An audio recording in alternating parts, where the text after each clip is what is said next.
As many students in our area head back to school this week, some schools will be without their school resource officers. Some cities like Plymouth decided to pull their resource officers from schools over questions raised from a controversial new state law. That law restricts what types of physical restraints officers can use with violent students and situations. Representative Melissa Hortman of Brooklyn Park put out a statement this week on the new law and whether there could be a special session in St. Paul to address the issue. Hortman called it, quote, an important policy discussion about safety and the appropriate use of force in our schools. She goes on to say that House and Senate leaders are continuing to have conversations with members, stakeholders, and the governor about the issue and how to best address it.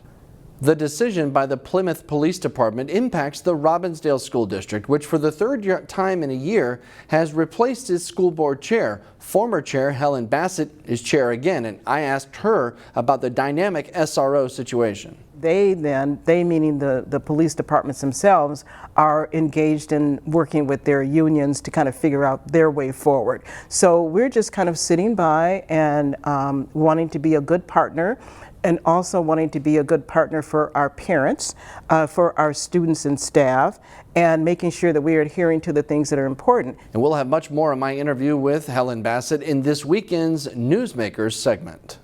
The Plymouth Planning Commission is considering a big picture redevelopment plan for the former Prudential site this week. That site is located off 494 and Bass Lake Road on the border with Maple Grove. Currently, there's a 4-story office building on the site. A developer wants to tear it down and construct a large multi-use development. Before that could start, the city would have to change the land use designations for the parcel. The developer wants to build close to 1,000 apartment units and is also planning space for retail, commercial, medical, and tech businesses. The total value of the project is estimated between $250 and $400 million, and it could mean between 1,500 and 2,000 construction jobs. A pilot was injured after what police call a hard landing at Crystal Airport Sunday. According to the Metropolitan Airports Commission, a small airplane came down hard and veered off the runway around 7 p.m. The FAA says the landing gear on the plane collapsed. There were 2 people on board. The plane is registered to a company in Apple Valley. The pilot has minor injuries and was treated at the scene, according to Crystal Police. The passenger was not injured in the crash, and as is standard procedure, the FAA is investigating. Minnesota's had legal marijuana for a month now. Animal experts want to remind you to keep those cannabis products away from your pets. Veterinarian Graham Brayshaw says marijuana products, especially in large doses, can be harmful to animals. Some symptoms that they've ingested it include slow heart rate, depressive symptoms, and exhaustion. In other cases, animals could appear hyperactive or experience seizures or maybe even slip into a coma. In the worst cases, actually go into comas. So that's when you take a ton of worry, and in the veterinary side where we really get worried on is the dog going to make it through this? That being said, that's usually at really high doses that we're talking about. Dr. Brayshaw says he hasn't seen any cases come through the Animal Humane Society hospitals yet. If you believe your pet has consumed marijuana, Dr. Brayshaw says you should call your vet or animal poison control. Brooklyn Park is home to about a dozen pizza places, but there's a new one on the scene that says it is the best. In this edition of Takeout Tuesday, Delane Cleveland takes us on a journey to Marco Polo Pizza. Here's my door right here. Few things in life are better than delicious pizza. You'll love it. And in Brooklyn Park, Sausage and pepperoni. Mesfin Werdofa is making a bold claim about the pies he sells at Marco Polo Pizza. Marco Polo Pizza is the best pizza in Brooklyn Park for now, because a lot of people, they just like it, my pizza. They're happy. Good pizza is the kind of thing that can make everyone happy. And since opening Marco Polo a year ago, Werdofa has been working to do just that. Very nice, tasty, man. Using fresh ingredients and a traditional hand-tossed crust, sold at a price that isn't going to break the bank. This place used to be Little Caesar. It's like $5 pizza. If you call like $25, I say, no, man. In other words, he's deliberately trying to keep the food, whether it's pizza, Hey, I like it, love it. or wings covered in cheese affordable. And if you don't want a whole pizza, Marco Polo is one of the few places where you can get pizza by the slice. Slice is very popular. A lot of people, they come and get that. Pizza by the slice and full pies for less than $15 Love it. are all part of Wardolfa's plan to create brand awareness as he tries to break into a market with many long-established favorites. So the beginning is very hard, but people, when they taste it, they say, hey, you're doing good. This immigrant from Ethiopia always dreamed of being a business owner, although he never would have imagined that business would be in Minnesota. But 1 year after opening Marco Polo, Wardolfa is finally seeing that dream come true, one slice at a time. The sauce is good, the cheese is good, everything is good. In Brooklyn Park, Blaine Cleveland, CCX News.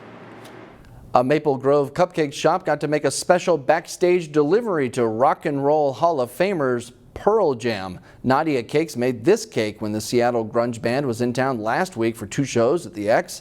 The Maple Grove shop received a call from Live Nation asking for a cake. The bakers went to work and it took 8 hours to make. We were able to deliver it backstage, which was super fun. That was a cool opportunity that I have never had before. So we got to deliver it backstage, kind of set it up for them. The band saw it, so they get to serve it to everybody that works for them. And then Eddie Vedder's wife, Jill Vedder, posted it on her Instagram story, which was cool. Nadia Cakes also made a cake for Pink when she was in town for her concert at Target Field. This week for back to school, Nadia Cakes is busy and made cupcakes that look like apples.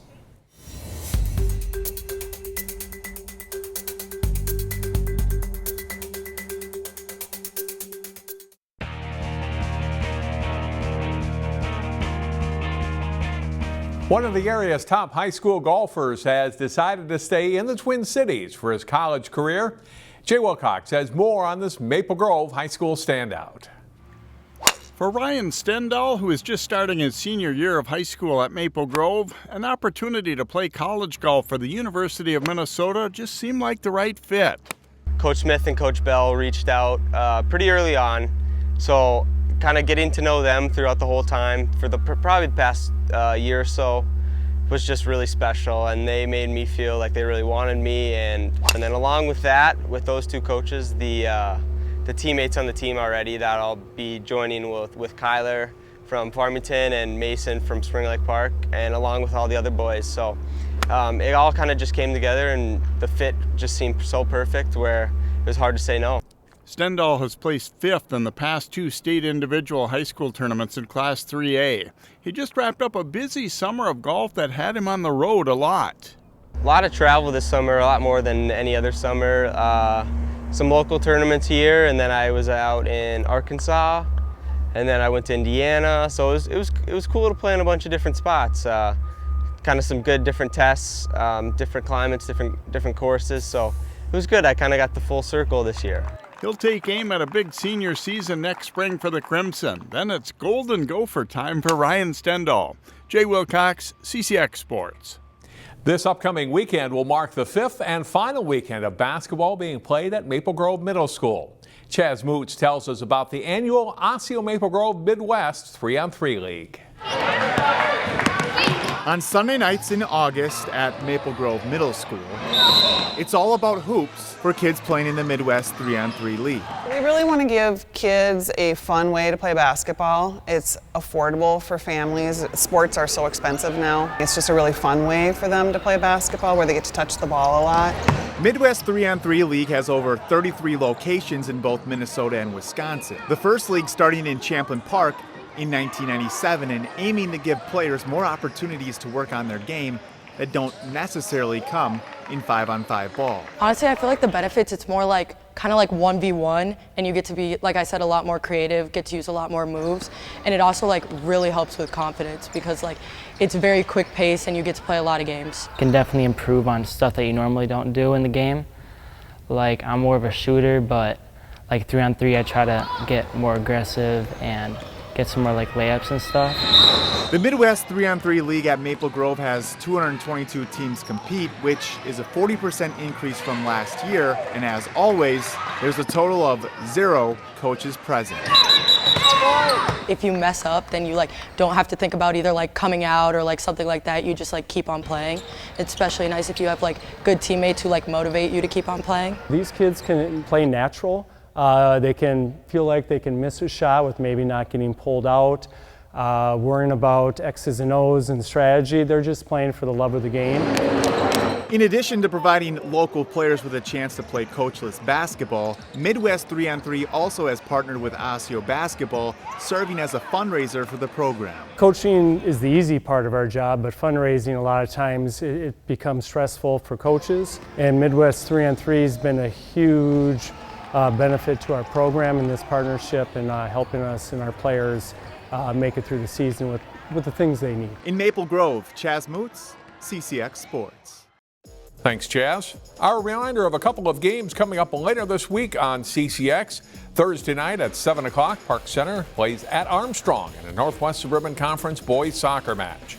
And then Friday at 7 p.m., Park Center hosts Bloomington Kennedy in a North Star District game.